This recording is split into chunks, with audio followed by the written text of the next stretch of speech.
Beverly Hills Cop, 1984.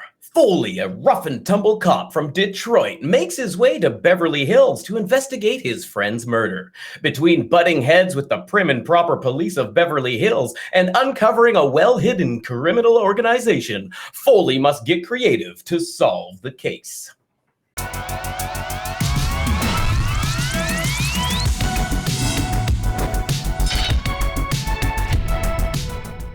Hello, everybody, and welcome back to Our Rating, the show where I get together with two of my friends. We take a movie franchise, break it down by a movie, give it an overall score, throw it up on the board, and see how it compares to the other movie franchises. Today, as always, I'm joined by Will and Brian. Brian, how are you doing today? I'm just singing the neutron, doing the neutron dance. That's what I'm doing. Oh, I'm yeah, doing the you neutron are. dance, burning and doing the neutron dance. Very nice, very nice. How are you, Will? I'm also loving the music in this movie. I live for it. 80s music, come on, you can't get better than that in an action movie. Yeah, I mean, good place to start as any. I'll agree. I'm not a huge fan of 80s music, and like the very first tune or two, I was kind of like, eh. But like the theme song for this movie is so good. They played a lot in this movie. It's played a lot, but I really, really like it. It's a classic. Like it's not only, been redone a couple of times in pop culture, but it's also just a fun song on its own. What do you think about it? Yeah, go ahead. No, I was just going to throw it to Brian, but if you got something to say, go for it. I was just going to agree with you. I think just the music in this just kind of gets you in the mood. It's like upbeat throughout most of the movie, and you're just like cruising along in this action movie, having fun. And it's like lighthearted music adds to like the comedic feel. It's well placed. The movie's theme song, they do play it too much. By the end of the movie, I was like, okay, I'm actually getting sick of hearing this. However, every other song in the movie gets me hyped. I mean, and they have these wonderful shots where they're like just like rolling through Detroit, just showing the culture of the people in Detroit. And then they contrast that later by doing the same thing in Beverly Hills. And they've got these different, songs that they're playing. And those songs are amazing. I really liked it. I like that in general in this movie, the contrast between like the Detroit rundown city, a little harder, more gritty, and then the Beverly Hills uppity kind of snobbish ways, too fancy for their own good. And it, they lack experience because Detroit, you're kind of living in it, And I really like how they kind of paralleled those or contrasted them, I guess, throughout the movie. I thought it was really fun. Now, correct me if I'm wrong. I was paying attention to that kind of halfway through. There's a lot of drastic changes between Detroit and California. Shocking, I know. And we see him driving around in this beat up car. He's wearing like a self-ripped, but like a ripped sweater, t-shirt, something most of the movie. But like it never really comes up, does it? Like other than like he has a look on his face when they tell him how expensive the hotel's going to be. But like he never runs into a problem where he can't afford something. He's buying like room service for the cops in the car. Like there's no actual scene or like he's never punished for being poor, right? Like it's just kind of one of those like, look how bad his car is, want, but he still stays at the ridiculous hotel. He's still eating food constantly. Like we didn't really see that be a factor in this movie. But he's also getting out of the he's finagling his way. He never pays for the room. He didn't know that. But I had a feeling like if the police department didn't pay for it in the end, I think he was going to come up with some clever way of making somebody else pay for it. Put it on the villain's credit card or whatever. I was more of the thought that, he was investigating his buddy's murder. It didn't matter the cost. If he goes huge into debt for it, that's just the way it's going to be because he's a good person who's going to solve this case kind of thing, right? Yeah. But you're not wrong. He probably would have finagled the price down in some way or another because he kind of does that throughout. We kind of see his for sure finesse for that kind of thing. I was just expecting it to play some portion of the plot whatsoever, right? Like even the car being broke down, like other than the one throwaway line to the maitre d' or whatever, the valet, the valet, where he's just like, oh, park it somewhere nice. This happened to it last time, which was a pretty decent line. But like, that's the only time they even really reference. Oh no, he talks to his girlfriend. Talks to his girlfriend about driving the same Nova. Yeah. I don't know if there was a romantic connection there, but yes. Well, sure. His friend who was a girl. Thank you. And I liked that there was no chemistry, no romance there. They were old friends and she happened to be a female. And I thought that was cool. This movie was kind of refreshing in that it didn't fall into old tropes. It did things just smoothly and it went along and it was just easy to enjoy. And there wasn't any kind of old cliches or anything. So I enjoyed that. I'm glad that he didn't have, has to rescue the girl at the end. In fact, the way that he rescued the girl at the end was actually the chief of police or whatever teaming up with him to shoot the bad guy. It was, it was very unique in the way that they handled some of those situations. And I was glad that they did that. Yeah, I would agree with that. Yeah. I mean, saying that, it's not like she was the greatest character written for a female. No, unfortunately, she was kind of just used as a damsel in the end. And none of the characters had a lot of depth, in my opinion. Yeah, a key to get into the warehouses and such. But you're right. Not a lot of characters had the depth. It was more about an action. This is an action comedy.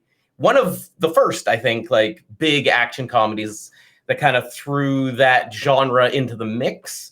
There's other, obviously, Ghostbusters came out the same year, things like that. But kind of buddy cop action comedies is one of the bigger ones, I think, of its time. Ghostbusters the next year, is it not? This is 84 to Ghostbusters 85? Oh, maybe it was 85. They're very similar. All I know is he was supposed to be in Ghostbusters and couldn't because he was filming. He decided to accept this as a lead actor, right? Gotcha. And honestly, I think it was a good choice. I think this movie worked well with him. He played a refreshingly different version of the cop in it, and I enjoyed watching him. It felt very fluid and like, I don't know if he was completely scripted or if they let him off the chain a bit for this. It sure felt like they did. I can tell you. Well, let's hear it. Will's always got the background information for us. Yeah. He kind of ad-libbed throughout the entire movie. Just kind of, he's a stand-up comedian. He's quick-witted. So there was a formally written script, but they were constantly changing that script as Eddie Murphy kind of ad-libbed throughout scenes, made up scenes as he went, things like that. And so a lot of times actors wouldn't get their lines until like an hour before the scene was being shot, just because they had to tweak the script from previous recordings that Eddie Murphy maybe changed the lines on. Mm-hmm. Yeah, if I had to guess, I would have assumed that most of this movie did have a script, but those times where he is just talking impossibly fast, it's almost like Robin Williams. Like, there's no way he's got a script for that. That is just him off the cuff saying whatever makes sense to him or whatever he thinks is going to be funny at the time, and everybody else has to kind of like keep up or play along. I don't know how well you could. Maybe they have some idea where he's going with what he's about to say, but most of what he has to say, I have to assume at that speed, is just free flowing. Tell me something, fella. What's going on? Shit. I've been here too long. Talk to me. Yeah, just give us a minute, okay? No, I ain't got no more minutes. Here, check this out. I want you to see something. You can't get no cleaning in this here. Look here. He's a very popular cigarette with the children. You know what this is in here? You know what this is? It's a federal tax stamp. You can't beat that. You can't get no cleaning in that.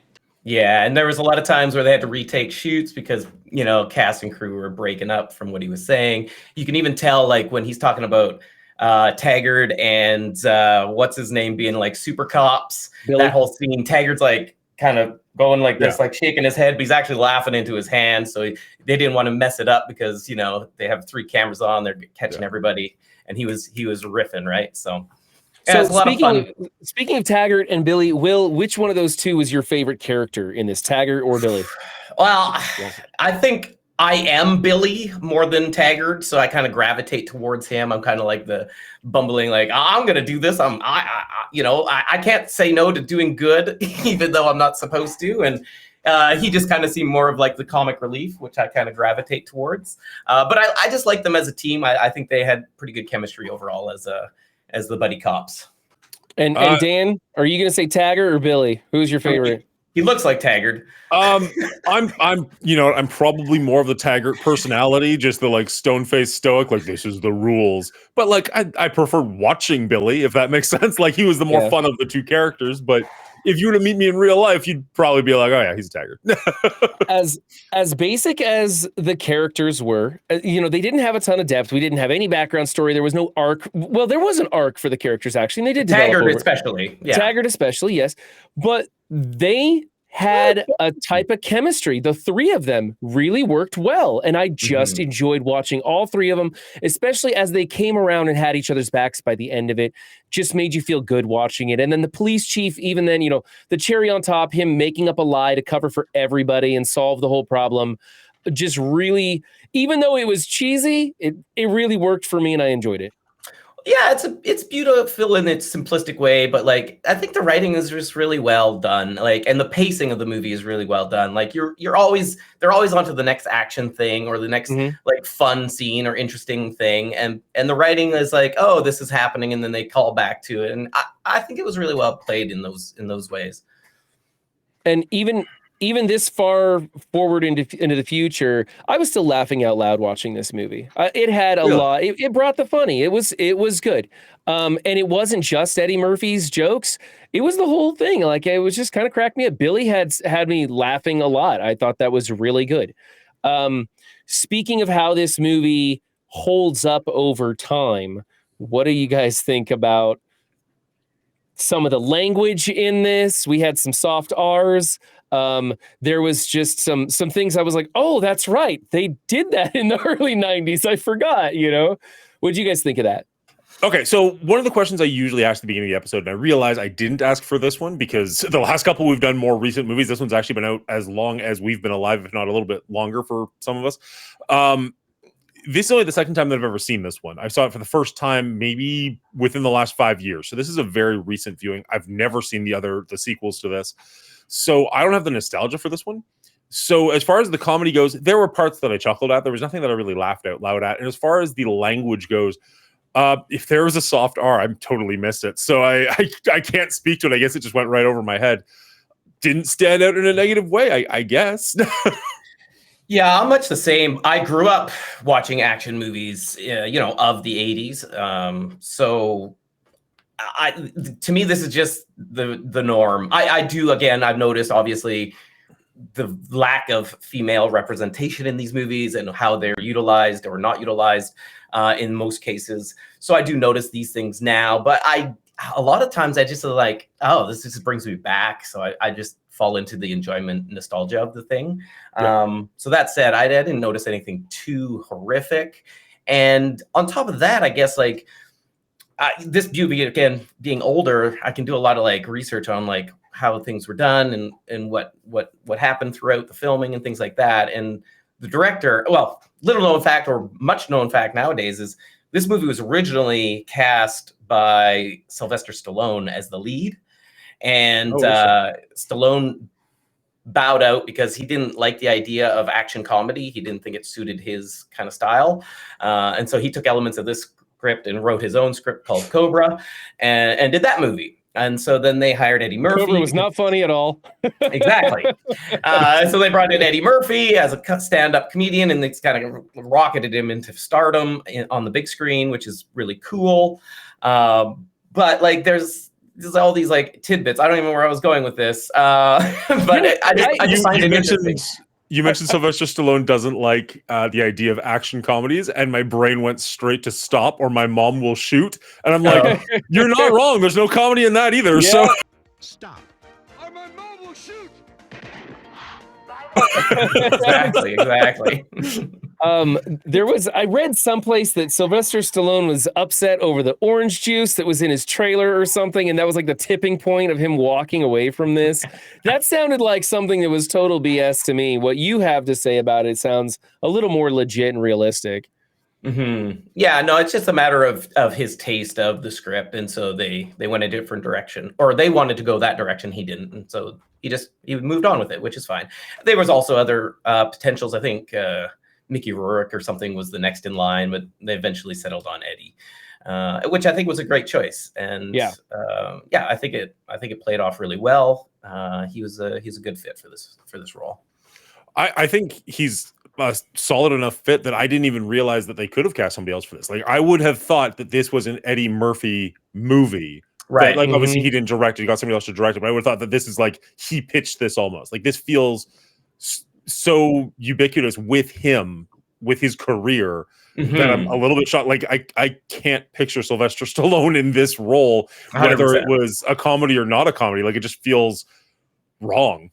Well, I think good on the direction for allowing him the freedom to be his stand-up comedian self and really make this movie his. Yeah, I think them actually leaning into Eddie Murphy taking this by the reins was a real benefit for the movie. And again makes, like what Dan said, makes it hard to believe it wasn't his, right? Like he owned it, which was really great.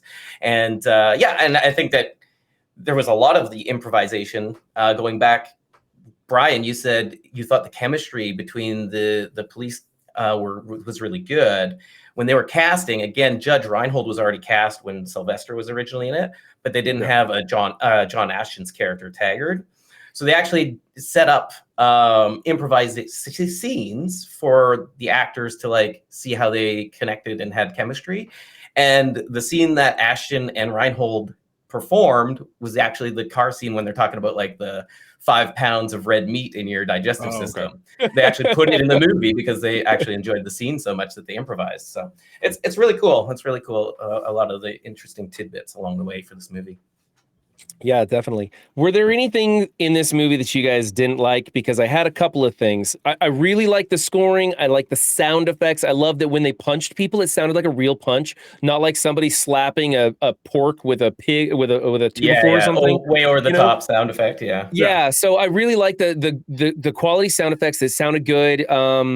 Maybe the sounds of the guns weren't amazing, but they were good enough. Good enough. But the only things that I didn't like was at the end when they went to the big penthouse, the big mansion place, and they were like raiding the mansion. Every time somebody with a machine gun would shoot at them, these hired goons, they were all shooting Uzis from the hip and couldn't hit the broadside of a barn. And then when they'd have the little explosions where the bullets were supposed to be hitting, they were like on the top of the railing exploding up, so it didn't look right at all. And on top of that, every single person, like they couldn't hit the people to save their lives, but they all shot in a straight line. It was like they had a row of squibs and just laid that down a track, and they're just it's like, that's not how guns work, but okay, sure. But honestly, I think that was the only thing that I didn't really like about the movie was those action sequences. What do you think, Will? Yeah, I don't disagree that there was some like minor issues like that. The director, Martin Brest, wasn't known for action movies. I think this was his first forte into an action movie. So like overall, I think he did a really good job putting this movie together for having no experience in the genre. So, you know, little things like that, I don't mind as much. It kind of adds to like maybe the unintentional comedy when it comes to action comedy movies. Nice. Sorry, I just wanted to check something. Is this movie rated R? It is, yes. Okay, I assumed it. Which is kind of weird because I'm pretty sure I've seen some PG-13 movies that, well, there was a titty bar scene. Yeah, that's not usually enough to do it though. And even like maybe there's a lot more F-bomb. I don't hear F-bombs when like my parents aren't in the room. And then when my parents or kids in the room, it's all of a sudden like, oh, they're every other word. So like, I watch this by myself for the most part. So like maybe they're swearing every other word. I have no idea. But and a lot of things are more lenient today than way back in the 80s as well. And I just don't think they really update the ratings once they're given, right? So I think movies just kind of sit in it. So I like as far as your actual question. Sorry, I'm just going to answer your question. I stepped out because I wanted to know if it was rated R or not. Parts of this that I didn't like. I started watching this movie thinking that I was watching a comedy, which I think it's billed as. And the first couple of comedic beats, like the whole cigarette truck, like just nothing there was really hitting for me. It wasn't quite working.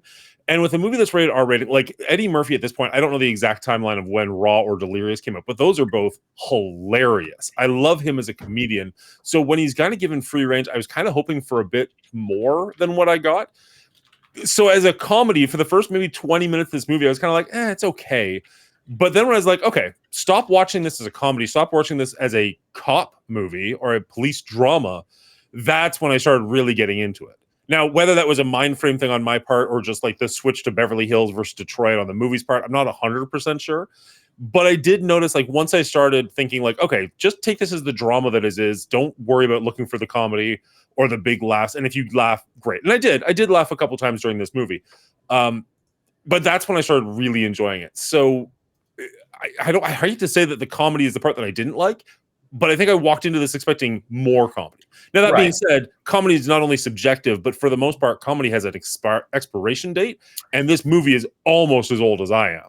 Mm-hmm. So maybe some of the comedy or some of the references just aren't as prevalent as they once were. I don't know. What do you guys think about that? I go into this thinking of it more of a drama action film than a comedy. And so it has just the right amount of comedy for me because it's still serious. He's still serious about finding his good friend's killer. Like, that's important to him. And that's not funny. And it shouldn't be. It should be very serious. And so they allow that space for it to be serious, but they still have these moments where just the charisma with the characters and cast works so well that people are giggling on set. And if they're giggling on set, I'm probably going to laugh at this film when I'm watching it. And I did. So I don't think this was an outrageously hilarious comedy. I think this was a very funny, serious cop movie. And that's where I came in. So I was already on par, already on beat with how this would play out. I liked it, and I thought it was just right. And I didn't think that the humor was too dated for me. It still, the banter and stuff was pretty funny for most of the time. Comedy, I didn't mind for the most part. I think it's pretty good. And I mean, I agree to your argument a little bit. I think some comedy does have an expiry date, but I think there's still universal comedy. There's still physical comedy that's always going to be funny. Taggart trying to get up onto that wall off the shoulders of, Billy is, if it's done right, it's still going to be funny forever because people love seeing people fall down. That's very true. I mean, we could definitely have a discussion about comedies that have not aged at all. Like there's been some comedies that have been incredible since they came out. But don't get me wrong. There are moments in this movie where I chuckled, somewhere I even laughed. Judge Reinhold actually got me more than Eddie Murphy did. Some of the facial expressions I thought were just priceless. Like when he's sitting in the car, like seeing everything unfold, and he's just like really having that like existential moment of like, what do I do? Do I get out of the car? He like opens the door and like thinks better of himself. Just like, no, I'm good. Like I'm safe in the car. Like, I don't know. I thought he was pretty funny. Yeah, I think Judge is a pretty underrated comedic actor. Like he does really good. I think like his expressions and like you can just tell like what's going through his mind on his face, which I think is really fun. Yeah. On a separate note, I thought that there were some subtle undertones of racial inequalities, poverty versus wealth, some of those things. They didn't beat you over the head with it. They were very subtle. Some of them were actually some quips that were meant to kind of make you chuckle at the irony of it. And I thought that was really nice. I thought that was good writing, that they remind you those things exist, but they don't make you feel bad for it. This is a movie you're here to enjoy. And so I thought that was really cool myself. I don't know if you guys felt that way, but it was a refreshing change of pace for me from some of the things in today's world where they kind of bludgeon you with the ideas and stuff. And this one had a lot of very subtle undertones. I would agree with that. Like there was the one, like when he's in Detroit, there's quite a few officers that you see that are black. And then when he goes to Beverly Hills, there's really only the one other black man on the force, I believe, that we see. And he's incredibly well-spoken. And Eddie Murphy even kind of makes fun of him a little bit, or like he very much is like, I'm just busting balls kind of thing. Morning, officers. What y'all, the second team? We're the first team. Yeah, we're not gonna fall for a banana in the tailpipe. You're not gonna fall for the banana in the tailpipe? It should be more natural, brother. It should flow out like this. Look, man, I ain't falling for no banana in my tailpipe. See, that's more natural for us. You've been hanging out with this dude too long. But like the first time they start talking, he's like, "Why do you sound like that? You sound weird to me." But they don't. They don't harp on that at all. They just kind of like bring it up and move on. The two cops that first arrested him were, these blue-eyed, blonde-haired white males that, and so it was there, but they weren't forcing it down your throat. That wasn't what this movie was about. But they were kind of acknowledging that these things exist in society, and I think that it, even as old as this film is, I think that is still valid today. Like it wasn't outdated. 100%. I mean, I can even think of like recently, like last 10 years, Brooklyn Nine-Nine did an episode where the Sarge was out, walking at night and gets arrested because he didn't have his badge on him and he didn't announce that he was a police officer. So he got arrested because he was a black man, at night in the neighborhood walking around without any identification. And that's crazy. And, you see it in this movie as well. Again, I don't think they planned it as that because he's getting thrown out of the building. It doesn't matter. He was getting arrested either way coming through that window because he was reported as being a disturbance, right? But, it is still being played in modern times. So it is interesting. And I do recall hearing that the director didn't want to push any of those agendas. And so how much of it is just us seeing it for what it is because we experience it kind of every day, or we're I'm sorry, three our white guys. What eyes- do we experience every day? well, no, our eyes have been open to Society, it. yeah. And so and that's an interesting question. Like, did they push it, or are we seeing things now because we know what goes on in society? Because the first time I watched this film way back in the day, I was oblivious to that. So Exactly. maybe that says that we've come a long way because of films like this, denoting it in their text. So I don't know. Well, But and even I thought it was like good. you were saying with Brooklyn Nine-Nine, even in this movie, like they're like, well, why didn't you tell us you were a cop? He's like, I didn't Exactly. do anything wrong. Why should I have to? Yeah, why Right. should I have to? Exactly. Yeah. Yep. Whereas Brooklyn Nine-Nine made it specifically about his color, and in this they didn't, right? So that's the difference too. Okay, that's fair. Maybe that's kind of what Brian was trying to get at just a second ago. Like they didn't specify that it was about his color, but at the same time, We're all thinking it. my brain was Contrast is there for 100% sure. that is clearly because of his color. Exactly. Yeah, interesting. What do you guys think about Paul Reiser for the first 5 minutes of this movie? Completely forgot he was in this movie. Yeah, that was That great. was a fun surprise. Yeah, Um, that's when cool. is I was hoping it was Aliens going to be even 2? more. Because or Aliens, I guess that's like 85, right? Like that's right around this time. Yeah, I think so. He had a very Aliens look to him, right? Like he looked I like they mean, walked off that he set looked like onto Bird. this one. Yeah, exactly. Yeah. No, it was a fun surprise. I liked that. I'm okay with him not being in the entire movie. Like him just having that little bit role as like the friend was pretty fun. His little line of like, "Oh, this isn't my locker. What am I even doing here?" Like, Yeah. I also want to shout out Gilbert Hill, the Inspector Todd, at the beginning, like his boss, chewing him out. I thought he was great, and I didn't know this until looking it up, but he was actually like a police chief at some point in real life before he became an actor, or after, I don't know which, but I thought he like played the role so good, and he totally nailed it. makes That was sense. excellent Like, scene. yeah, he's police through and through. It was great. What didn't seem so authentic was walking into the Beverly Hills Police Department and seeing all the flashing lights and buttons and switches and knobs and all this high-tech stuff everywhere. And I'm like, what? Is that ever really a thing? Has that ever been? I don't know.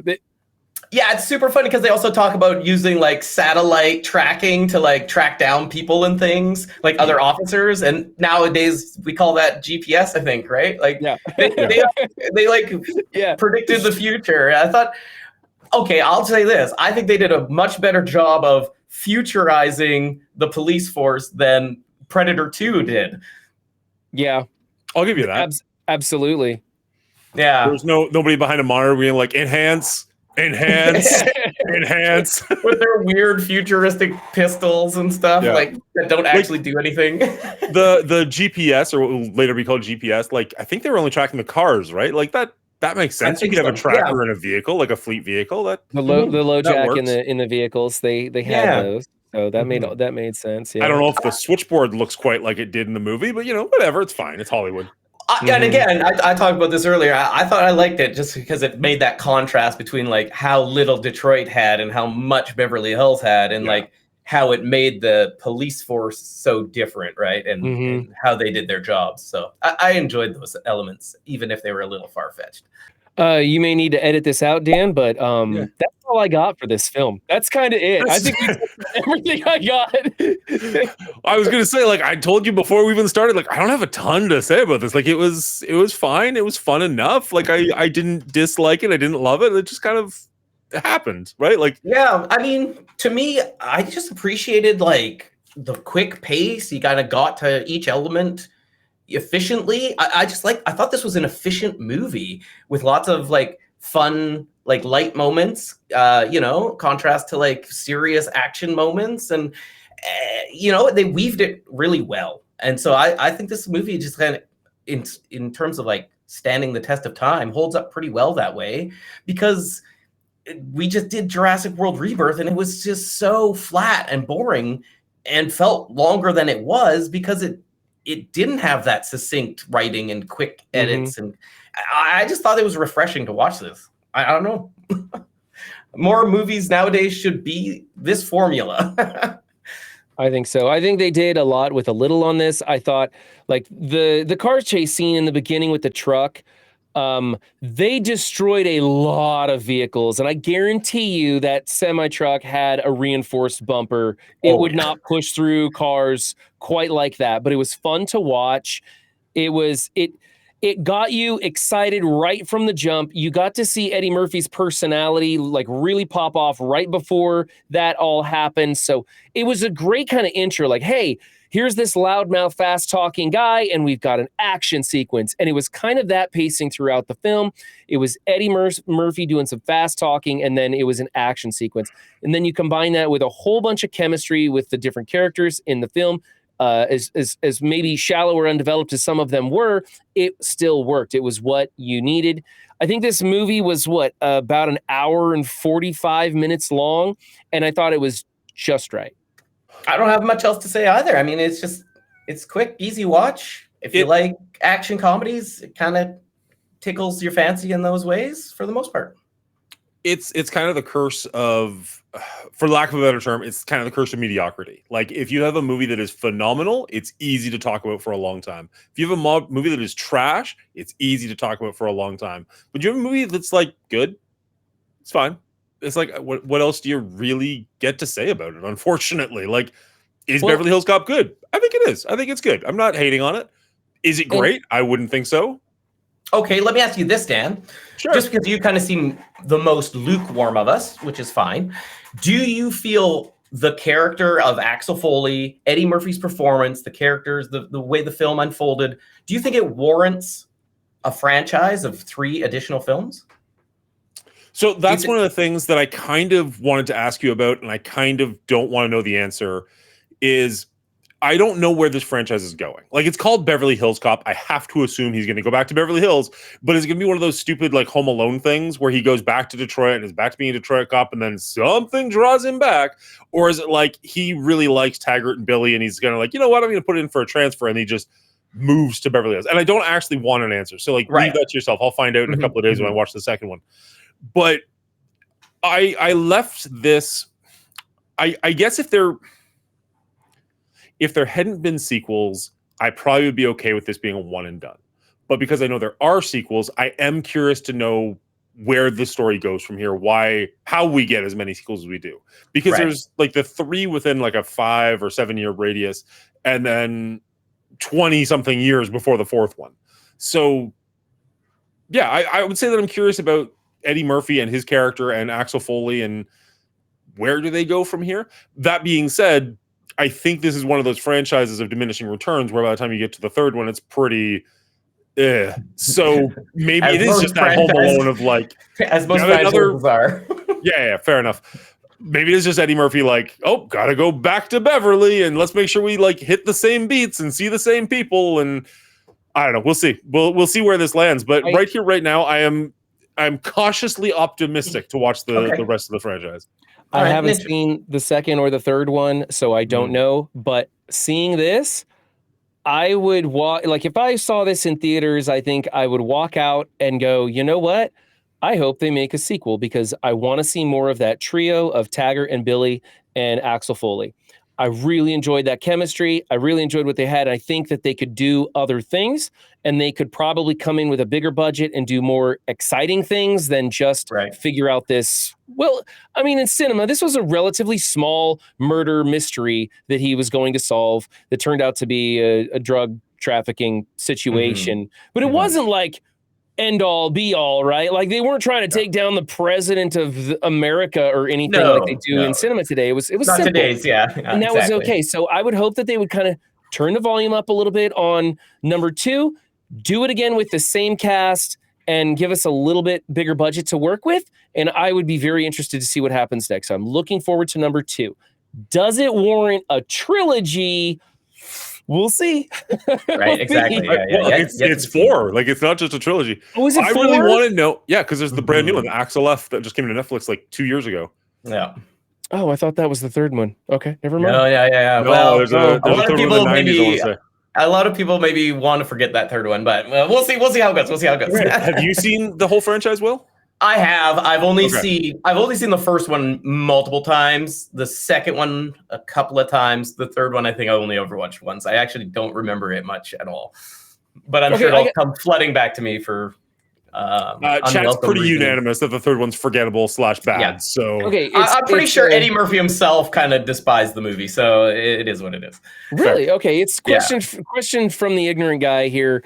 Did this movie set the tone for buddy cop comedy films? Was this the first of its kind, or was it just coming out with the rush of them? I don't know the timeline of these. I think it was early in the game and kind of was off to the races. Like it was huge when it came out. Like it was a box office smash. So it was a competitor that maybe, if not set the tone, gave it a better pacing or something, at least. Yeah. I think it kind of propelled action cop or buddy cop movies kind of into the foyer of like, let's make these movies. People love them. Lethal Weapon came out a couple of years later, and obviously Countless from then on, right? Yeah. So. Right. Lethal Weapon, I would think, is probably the biggest in that genre at that time, at least. And yeah, it's a couple of years after the fact. I can't think of any other like specifically buddy cop movies In the prior 80s? to this. Yeah. Well, That's the like thing. this I is think pretty early 80s, so like in the 70s. Yes. Yeah, and I think there was one or two here and there, but not a lot of like mainstream huge hits, right? And I think this one kind of propelled that. Well, I think then that this movie has some importance in its arrival on the scene when it came out and what it did for cinema. So, I would give it props because I remember it as being a leader in its field, one of the earlier incantations of the buddy cop comedy, and I remember it being kind of setting the tone for it. And so, if you guys say that I'm remembering it accurately, then fantastic. I'm glad. Well, Gigabytes Chihu, if that is how you pronounce that, is screaming at us from chat. 48 Hours was a buddy cop movie that came out before this one, also with Eddie Murphy and Nick Nolte. And but I don't think it was supposed to be a tone. comedy though. Yeah, I don't think it was action comedy in the same way we think of buddy cops now. Most buddy cops are like, it's called a buddy cop. Yeah, because Nolte Nolte and hates him, Murphy doesn't he? didn't get along. Their characters didn't get along, right? Like Nolte's character hated Murphy's character in that film, maybe until the end or whatever. He was not wanting to work with Murphy, if I remember that film right. But I know that I've seen it. I don't remember it very well. I want to say I was watching it at work and feeling very uncomfortable because I feel like Nick Nolte throws around a lot of racial slurs in that movie. And I'm just like, turn the volume down, turn the volume down, turn the volume down. Like, yeah. I don't know. I'd have to, Bad Boys was like a that decade later. Oh yeah, Bad Boys was like the new hot thing that for buddy cop again, right? Like the And Rush 90s Hour, were chock full of them, but the 80s I think they Exactly. were a little bit drier. Bronson Pinchot's the Perfect Strangers guy in the movie here. He plays Surge. Was like a standout as well. His character was like I could have gone for him super having funny. a few more lines. I'm not going to lie. Who was the guy that gave him the bananas? Was that one of the Wayans brothers? It was one of the Wayans brothers. Yeah, that was Damon Wayans. That was great too. Surge and the banana guy. Those were. So Surge was super funny because there were supposed to be two characters in that, and you see the one character come in with his open shirt, and he's like, Surge is like, button that up, button that up. It was supposed to be a scene with two characters, but the director loved this guy's Surge impression, and he just like, I wanted more of that, so he just put him in and cut everything else, which is like super funny. And he was super funny, and obviously this was prior to Perfect Strangers, and you kind of see that character in Perfect Strangers as well, which is pretty fun. If you like what we do and you want to support us, you can head over to Patreon. We have a link in the description below. Huge shout out to our executive producers, Real Bubba Hotep, Dino, and Elder Jam 990 for helping support this show. Thank you very much. It's greatly appreciated. Woo, thank you. Okay. I very much enjoyed this film. I just had a good time. It could have been more exciting. I think that's why I want to see a sequel with a bigger budget, because it did feel like a little bit underwhelming what they were trying to do. And when it finally did get exciting at the end with the gunfights at the big, at the penthouse or whatever, that wasn't the best for me as far as gunfights in a movie go.